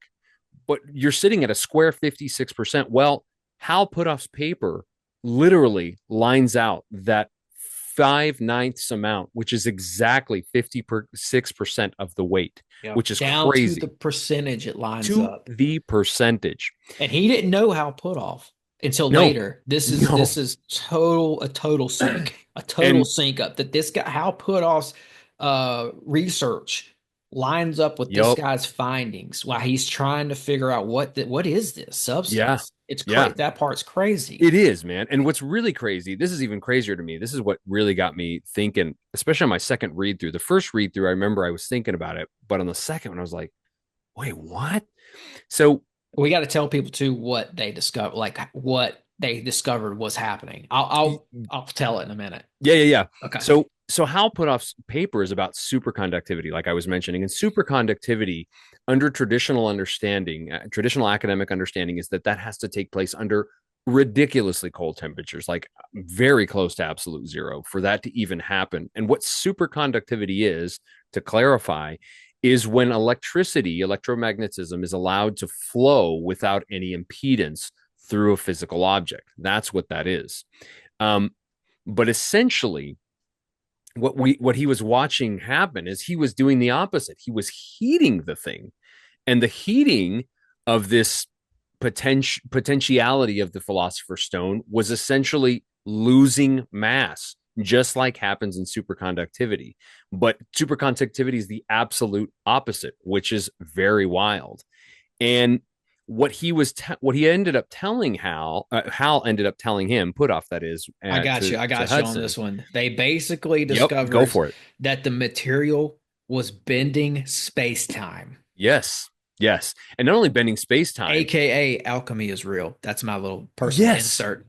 Yes. No, dude, that's absolutely right. When I read this thing, I was flying on a plane to Virginia, bro, and I was like, oh, I couldn't put the book down. I was like, oh, and my like, God, oh my God, oh my God. There's more to this story. Like we can't do it all today. That's fine. Like that's it in a nutshell, though. Yes. Right. I mean, and I think he ended up calling this stuff Ormus. Yes, that's right. He did. Well, and the only point I really kind of want to put the bow here is that what Hal tells him is what to me like got me super excited. You just said it's real, but what Hal tells him is essentially the matter that you're looking for is in another dimension. It's not here, which tells you it is on the materia prima. It's returned to the materia prima, which is why it's lost mass, which is why it's easy to transmute, because it's not working the same way. There's a portion of the materia prima that's directly interacting with this substance, which is wild. Which could be, this could be misconstrued as witchcraft. Yeah. As well, right? Going back to like our talk early on in the episode where we're like, there is something more alchemy, something more supernatural. I think you used the word ritual, and I don't disagree. Yeah. There is seems like a ritual element to some of this stuff, but also because what we just explained seemed like magic. Right. Yeah, absolutely. But it might just be a form of higher science that we just don't understand yet. Yeah, absolutely. Well, man, I mean, really, it's kind of what Farrell mentions, and you referenced what he says about Adam, right? That Adam was well acquainted with these concepts. These were not unfamiliar things. And today they get labeled as a cult because we just don't understand. Exactly. And that's such a failure on the church's part, dude. It's a huge failure. Instead of addressing these things head on, we get terrified and say that they're occultic. Well, occultic just means you don't understand, bro. A cult is just like saying you're ignorant. Like, just call it what it is. If you don't understand something, and the word I like in particular is arcane, because I think that kind of avoids this whole, this boogeyman thing that's hiding behind everything. If you call something arcane, it just means not a lot of people know about it. Right? Well, there's a quote in the book I thought that summed it up nicely, and that is Dr. Farrell says, we have an inbred modern skepticism towards all things extraordinary. Yeah. Programmed. Yeah. We're programmed to think, we're programmed to just dismiss or to think, oh, it must be something weird or woo-woo, right? What's genius to me is that, and I mean no disrespect to anyone. I mean this in literally the most love I can possibly give. I'm American, but I've lived abroad. I've lived in other countries. I know what that's like. And I love my country to death, but I won't for a minute believe that, that this is like the pinnacle of existence, because we have lost so much essential knowledge to even understanding why the gospel is even relevant, right? We've thrown it in the trash. And I think that this exploration of stuff just like this, of alchemy and things like it, is a huge disservice, not only to Christianity, but to humanity, man, in general. Like, it's laughable, if we can call it that. I think it got stripped out, and I won't go into this because I know it's a long story. I've said all this a lot, but I think it was stripped out of the secular institutions. Yeah. And we see that today with CERN, that they won't accept that there's, a supernatural or spiritual element to all this, which there is, in my opinion. They won't accept it. And then going back to the church and the service that has arrived out of that, it's been stripped out of the churches as well. Absolutely. This belief in the supernatural altogether. Bible's a very supernatural book, and you don't necessarily, you get a very bare bones, dry, dusty version of that in a lot of American churches today. So it's coming from both areas, both the secular and the spiritual, in my opinion, or we should call it not the spiritual, but the modern spiritual movements have been Yeah. stripped of the supernatural. But I used to think alchemy was this old dated mystery, Yeah. but this is an invigorating subject. This happened, what, 60 years ago? Maybe? What Hudson? Yeah. I think it's more recent than that. 50, 40 years. It's somewhere around there, man. He was Maybe. I mean, he's still doing this stuff in alive. the 70s. I'm pretty sure he was featured in that documentary. That's It's so been a cool. while since I've seen it, but they definitely referenced this case in that. You've got to see it. But I this will, man. book is I think we've illustrated by way of conversation today that this book has depth, has extreme depth, Yeah. but it's decisively upbeat at the same time. Absolutely. Stories like this are super upbeat, super invigorating. And so going back to what I skipped over, you've got this whole part starting at page 64. And this is just for fun. He throws in all these old stories. These are great. These are awesome about how people, these are alchemists of old who were said to have actually done the deed and transmuted some substance into gold. And it's like, let's see, where do I start? You've got the Swedish general here. Let's see. His is an interesting case, right? Yeah. So this is from 1705. Yep. Swedish general Sentenced to death. Paikahol. I don't know how you say his last name, but everybody. He's convicted of treason and sentenced to death. In an attempt to get out of that, he offers the King Charles, he offers to give him 1,000,000 crowns of gold annually, saying that he could produce it alchemically. And he claims to have received this secret from a Polish officer named Lubinsky, who had himself obtained it from a Corinthian priest. Now that's interesting. That would suggest that someone in the Corinthian priesthood had access to this knowledge. So the king accepts the offer, and they arrange a preliminary test to make sure that this guy wasn't full of it. The whole engagement is like heavily supervised. They have a British officer there of the Royal Artillery and all these other observers. So basically, all the materials were prepped with great care in order to prevent the possibility of fraud, right? And basically, that's when this guy, he adds his elixir and to a little bit of lead, and a mass of gold was produced. It's wild. To the point where they have it recorded that it was going to weigh in at 147 ducats. Yeah. So, and they actually, struck a metal or made a metal, put an inscription on the metal in Latin that kind of read that this guy, Pacol, cast this gold by chemical art in Stockholm in 1706. So the records are in. Yeah, man. The records are in, folks. Yep. Now, here's the thing. These stories for years have been dismissed. Absolutely. Heavily dismissed. Yeah. But Farrell goes on to show more stories. Yeah. About this. Like my favorite is probably Paris, because I've come across Paris a lot in my studies. Like the Nazis invaded Paris in 1940, I believe it was. Oh, yes. And I think he brings this up, doesn't he? He may have. He may does. have later. He gets in. I don't know if I don't know if he talked about this part particularly about the layout, but when the Nazis invaded Paris in 1940, because we know, right, that they went to museums and they looked for gold and they took art and all that stuff. Before they did all that, they went straight to the Freemason lodges. They raided the Freemason lodges first because they wanted that esoteric knowledge. Yeah. That's where they had it in value. They valued it above other riches, right? And there was a guy who kind of spearheaded that. His name was Alfred Rosenberg, I think. Yeah, that sounds right. He was a Nazi, and he's one of these neo-pagans, right? Openly occult Nazis. Yeah. And what he was looking for in Paris, we have record of this. Rosenberg was looking for the Philosopher's Stone. Hmm. because he knew about all these infamous Paris alchemists like Nicholas Flamel, Yep. Yep. probably, and Falconelli at the time. Falconelli was rumored to still be around in the 40s. Yep.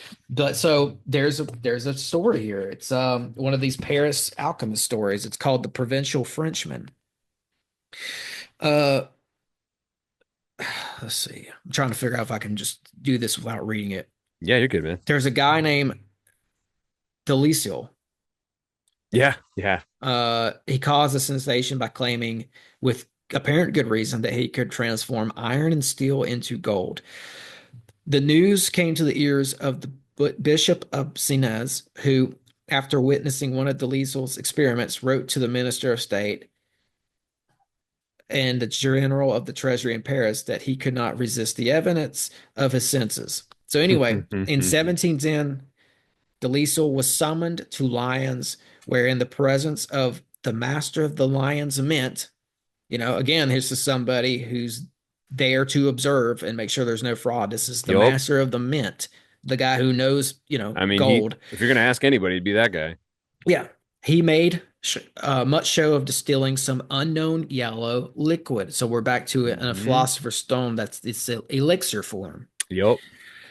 He then projected 2 drops of the liquid upon 3 ounces of pistol bullets fused with saltpeter and aluminum, and poured the molten mass out on a piece of iron armor, where it appeared as pure gold, and was tested to be gold.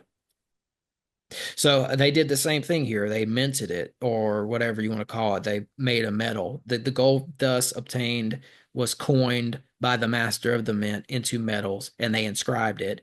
Yeah. And with Latin, I think, and they said gold made by art.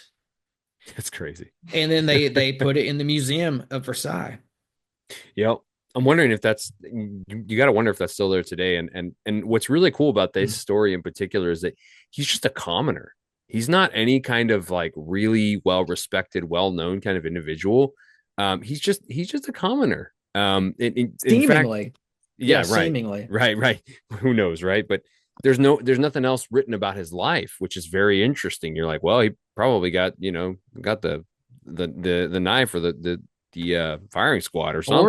Or they lock this guy up in the basement. And like, we're gonna up our per capita or whatever. They're gonna make themselves richer, more wealthy. Off this they're gonna guy. use the guy. I think they probably did. Speaking of the Nazis, what the Nazis did with a lot of their brilliant minds, they put them underground in these huge underground facilities, and they had them working on secret projects for the improvement of the empire. Yep. For the improvement and the extension of the empire. Yeah. I see. That's why, because it says here, after this story, you can't find anything else out about this Delisle guy. It says, of Delisle's subsequent life, history has nothing to relate. Yep. So, all could be true here. Like maybe they killed the guy eventually. Yeah. Or maybe I don't know, or maybe they put him underground and just put him to work. Yeah. Whatever was more useful for them, for sure. You don't want somebody like that to fall into the hands of your neighboring empire. No, man. I mean, absolutely not. There's something you mentioned too, by the way, about them looking there in Paris. I remember reading, and maybe I'm just like projecting or forgetting, but I don't think so. I do know that alchemy is also referred to the emerald tablets of Thoth, and that is specifically what the Nazis were calling it when they were looking for this knowledge, when they were poking around in France. That's specifically what they had a version of Thoth that they called Toot. Yeah, that's right. Yeah, so there was a Germanized god, little g god, that they derived from Thoth. And a side note, I'm starting to think so they took the Egyptian pantheon and they Germanized it essentially. Yeah.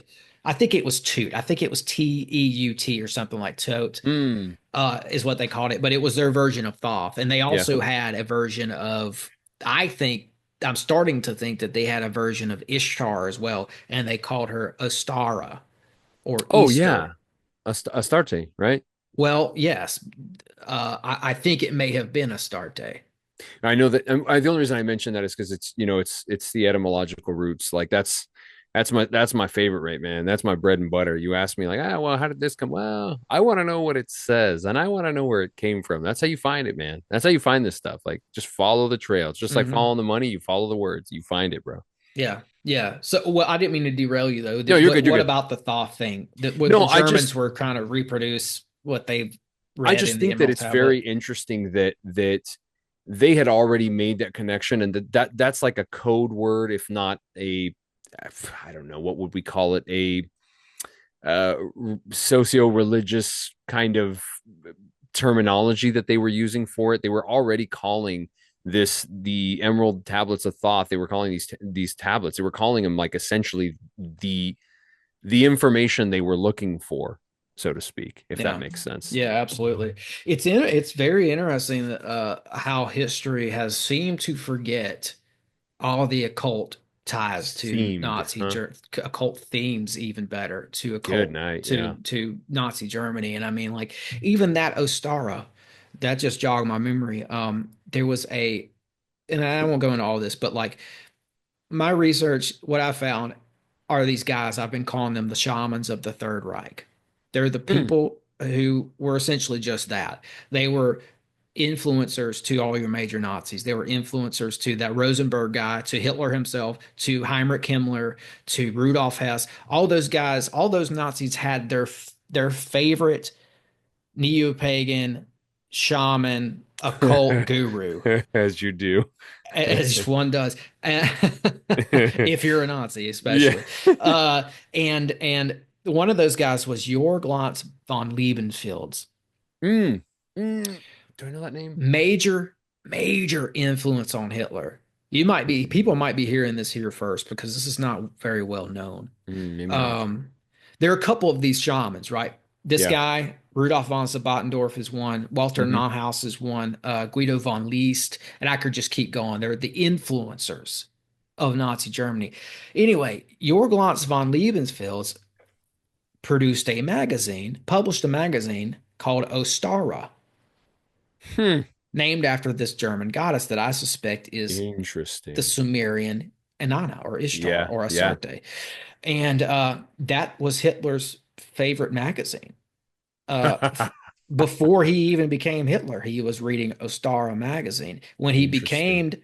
When he became Hitler, the Hitler we know, the Chancellor of Germany, Yeah. he was said to have had a collection of over 50 uh, magazines, all Ostara, that kind of travel with him. Like anytime he'd go somewhere, his magazine collection Oh of wow, that's Ostara went. interesting. So he was super into this stuff. Wow. And I could just keep going with example after example here, but the Nazis were into this, and like to come back around Very to like much. physics, right? Because we talked a Hmm. lot about physics here. Um, there was a guy named Manfred von Ardeen. I know that name. He was a physicist who worked for the Nazis. Hmm. Um, actually built a crude TV in 1931 as well. Very smart guy. Really? Yes, because the Nazis put out probably one of the first TVs because Yeah. I think they rolled it out for the Olympics in 35 or 37 or whatever it was. Yeah. Yeah. I mean, those are They, the first broadcasts. So. yeah, exactly. But this guy built one in 31, right? But he was Huh. also a physicist, and the, I think he's one of these guys that was working underground for them, right? In these underground facilities that were Mm-hmm. ran like from guys like Hans Kammler and Jacob Sporenberg.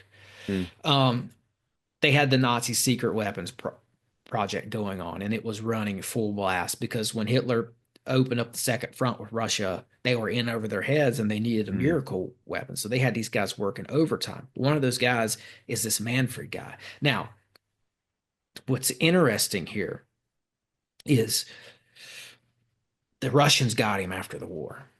We didn't.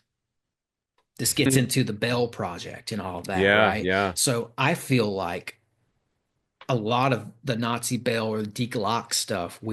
we don't know much about over here because a lot of that technology probably went to the Russians. Yeah.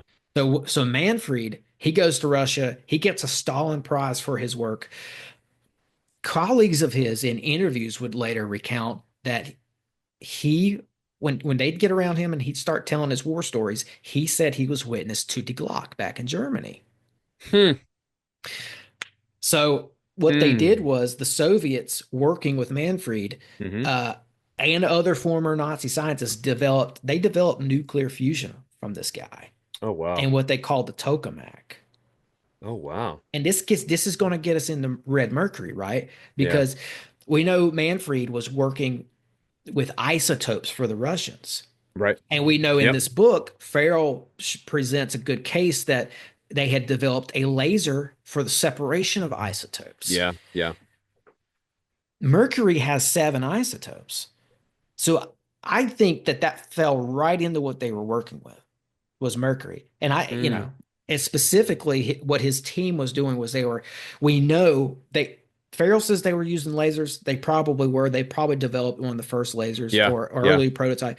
But we know that they were also doing electromagnetic separation of isotopes. Yes. Yeah. Which is the And more common knowledge, right? right. And molecular techniques for separating Mm-hmm. uranium and all that, right? So Yeah. I think the Nazis had a handle on red mercury Yeah. and the alchemical use of it. Yeah.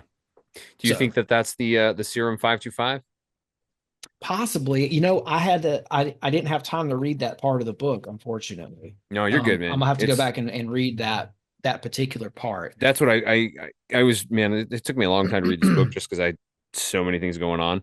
But it's a page turner, dude. This whole thing man. is a page turner. I'm curious. I just out of curiosity here, have you ever read Well, the Indian Vedic texts play into this too, by the way. I know that's something So have you done research on that, by the way? yeah, absolutely. That's cool. I really want to get into that. They were using red mercury. So I just spared everybody the details there with where I was going with that. Basically, with scientists like Manfred Ardeen, I think the Nazis were able to develop an early tokamak prototype, something they used probably for free energy. They probably tapping into that and anti-gravity as well. Yeah. I'm not saying they built a straight up UFO. I do think they got something to lift off the ground, though. I think they were working on it, and Mercury plays a big role in that because if you put Mercury in a torus, like a tokamak, which Manfred develops for the Russians, he develops the first tokamak for them.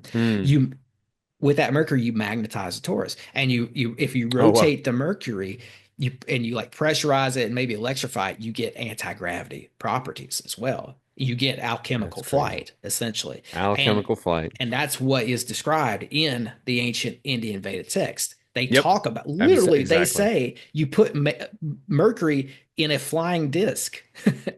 And they called them Vimanas, right? Yeah. So yeah, that's the text I've been needing to get into. Hey, I'm just curious. Have you read Bevor, I don't know how to say it, Bevor Hitler kam? Have you read that book before? No, I'm going to order it though. That was Lebensfield's, right? That was Jorg Lantz von Lebensfield's book. No, that was Spattendorf's. I'm sorry, Spattendorf. Yeah. Yep. That's when when I was reading through this, I was like, oh, that's one I'm gonna have to pick up.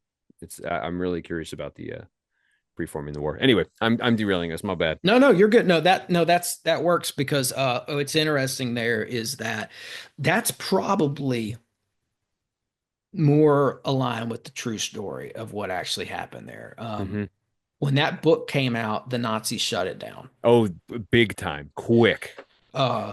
They banned publication of it. Yep. They burnt copies they could get their hands on. They literally shut it down, and I suspect they did so because they didn't want that true story getting out there. That they basically based everything they did off of the occult. Everything. and Spattendorf was a big part of that. The guy who wrote the book, because they used he created the Thule Society. I didn't realize it was him. That's interesting. Yeah. So, and the Thule Society became the German Workers' Party, which became the Nazi Party. Right. The Thule Society was using the swastika. Yeah.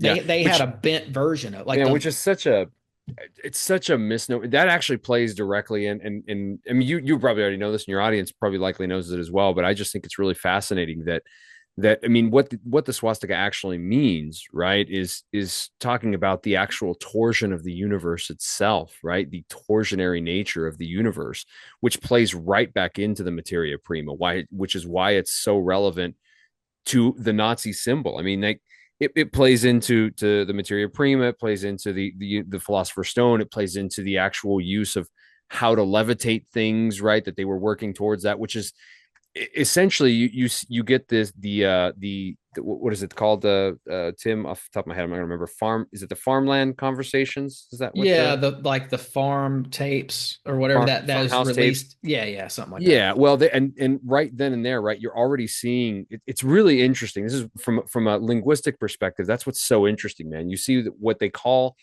these lasers, they call them death rays, which is so telling. Like, you're like, well, what do you want it for? Well, obviously you know what they want it for, right? Like, if they're Yeah. gonna give it a name like death rays, what are they researching it for? That's the only thing they could want it for. And so, you And know, that's that it interesting. may have come out of that laser that they developed to separate isotopes. I'm sure it did, or one That's led to the other. It's kind of yeah, like, that's one of the thoughts behind that.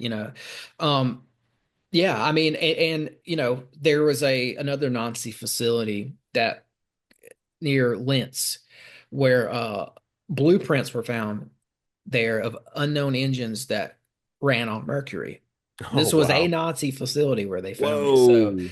So, whoa, so there's a whole, this is late in the program to open up yeah, too many doors, but you could go down the red mercury thing, and like I that's good found, stuff, man. and also like so they I think they knew how to use that, and they were preparing to use that Mm-hmm. to put in some sort of flying device, Yeah, or they figured out the free energy capabilities of yeah. it, or both, because there are articles that I've come across. One was, I think, one was an Israeli magazine, and one was maybe a Norwegian magazine or newspaper. They ran these articles where they talked about how they found a German U-boat from the war, and they went down there and they had to bury it in concrete and rubble because they were afraid of the content seeping out into the ocean, because what it had on board was tons of mercury. Whoa, The yeah, the Germans were taking it somewhere in yeah. Indonesia or Yep. Japan That maybe, that's exactly right.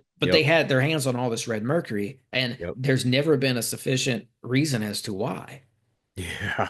I think it goes back to the stuff we're talking about I think with. you're absolutely right, man. I mean, and I think that it, and what's so fascinating about alchemy itself, right? There's so many applications that they could use that for, like a ton of applications, not only weapons, but obviously, the Glock and stuff like that. I mean, you get just thing after thing after thing that this was like this was their golden calf, so to speak. This was the prize for them. Oh, yeah, and you know what?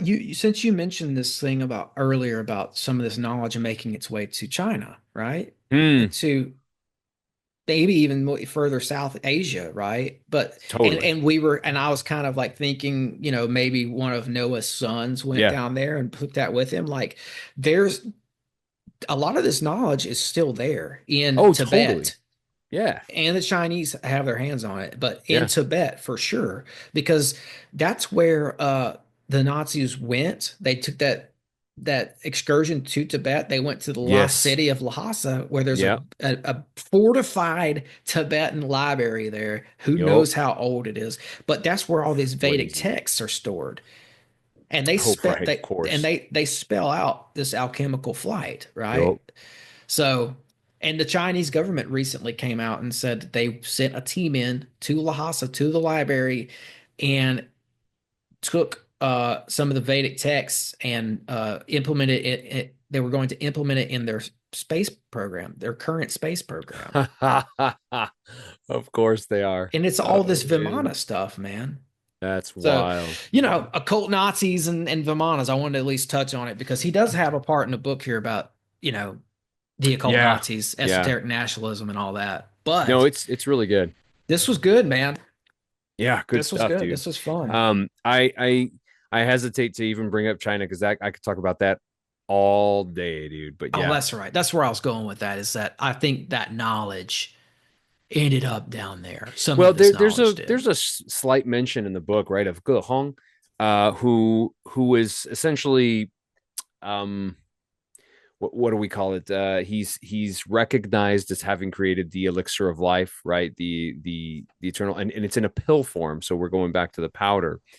But what was so fascinating to me, Tim, was that the way this dude did it, right? He said that you needed absolute hermeticism, which is, total isolation from everyone else, so that allows you kind of a spiritual channel to kind of work with or kind of bake in. But what's really crazy is that he's like, you need a high mountain. You can't just go to any mountain. It has to be a high mountain. I'm like, of course it freaking has to be a high mountain. Where else would you go to commune with the hires, right? Like that's wild, dude. Wild Yeah, stuff. yeah. There's something to that too. The higher places, it's all throughout the Old Testament, Mm-hmm. where God kind of orders them to take down what they call the high places, Yeah. because the shamans were going up there and using that for some reason, like the elevation or something. I Yeah. mean, you find it in the Tower of Babel story as well. They had to go up high into the earth or into the atmosphere to Yeah. do. I think that was for a portal. Personally, I think they were trying Yeah. to open up a portal there, um, potentially to go back to the Garden of Yeah. Eden. Yeah. I mean, It's that's that because it reads in Genesis, it almost reads as if when God sealed that off, it kind of, I don't know, for better lack of a a better buddy of term, mine. invisible up in Yo, the air. a buddy of mine thinks that, well, so if you look at Heiser's work, he really believes that it's kind of common knowledge now amongst most academics that have to do with where the Garden of Eden was on a hilltop. It was on a mountain, right? And what a buddy of mine, David Paxton, shout out to the Hidden Day podcast. He believes that essentially that when Eden was closed off, it was closed off by a plasma sword. He was like completely like a big old plasma Nice, field covered over that, and that nice. impeded the entrance anymore after that. And so yeah, you But would it absolutely need. was up high, right? Yep. Yeah. Yep. So Yep. yeah, man, that's crazy. And but whatever they were doing at the Tower of Babel, they were using elevation Well, it's to. really weird, Tim, that when you think about the Tower of Babel, because the Tower of Babel actually was built in a valley, which is super weird. It's in the Valley of Shinar. And obviously they were building up. I mean, they would, if you're building some sort of tower, erecting some sort of a ziggurat, right? Like you're going up. But the curious thing is like, why in a valley? Like there was clearly something Ley had to be lines, there. Yeah, that's true potentially, too. That's true potentially. too. That's true too. But I would say, you know, I think it at was the some same sort of a time, vortex point. it must have been, dude, because there's no reason to build in a valley when you're going to go for elevation, I mean, right? we know, at least some of us. I have a good, strong suspicion that the ley lines are very real. Oh, I'm convinced that they're real. The ancient people built their temples and cities and structures on them, and they line up. Well, we're reticent to believe that the magnetic field that guides all creatures Right. on Earth works just fine, but there's no such thing as ley lines. Give me a break, dude. Come Yeah. on, Geometric.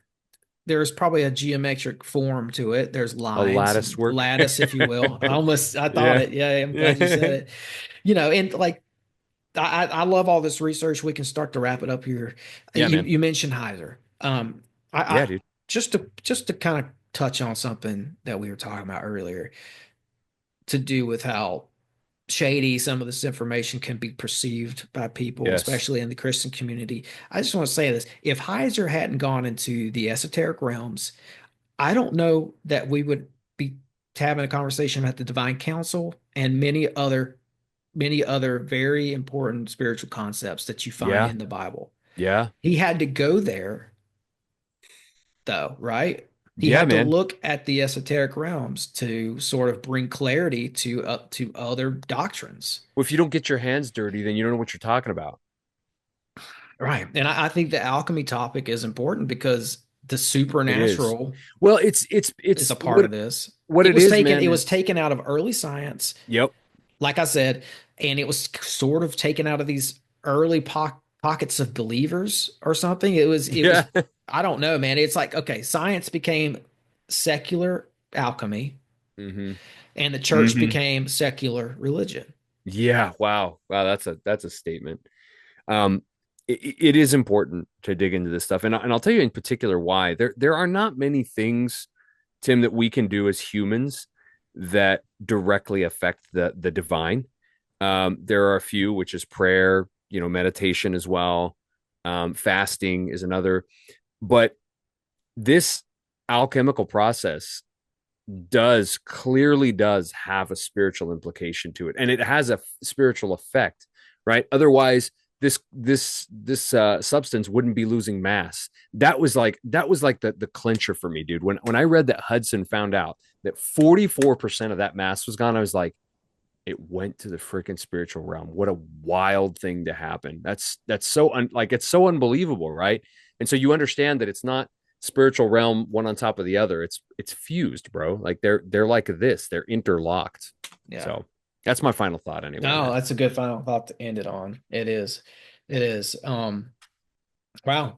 That's it, man. I mean, I don't know how close we are to this other realm, but I've often referred to it as a neighboring realm. And I do think I do think we're interlocked with it. Mm-hmm. And people have even suggested that the ether is something that happens in relation to, so if we're up against this realm and there is this fusion, there's going to be telltale signs of that. There's going to be reactions. There's Certainly. going to be, maybe even a reactionary substance between our realm and the spiritual realm. There you go. And there you go. So there's all kinds of fun stuff here for people to unlock and decode, man. So this has been great. Likewise, thanks for coming on. Absolutely. Tell everybody where they can find you. Yeah, man. You guys can find us on Facebook, on Instagram, TikTok. You can go to solo.to/the-CTDW. I'll say it again. solo.to/the-CTDW. You can find everything there.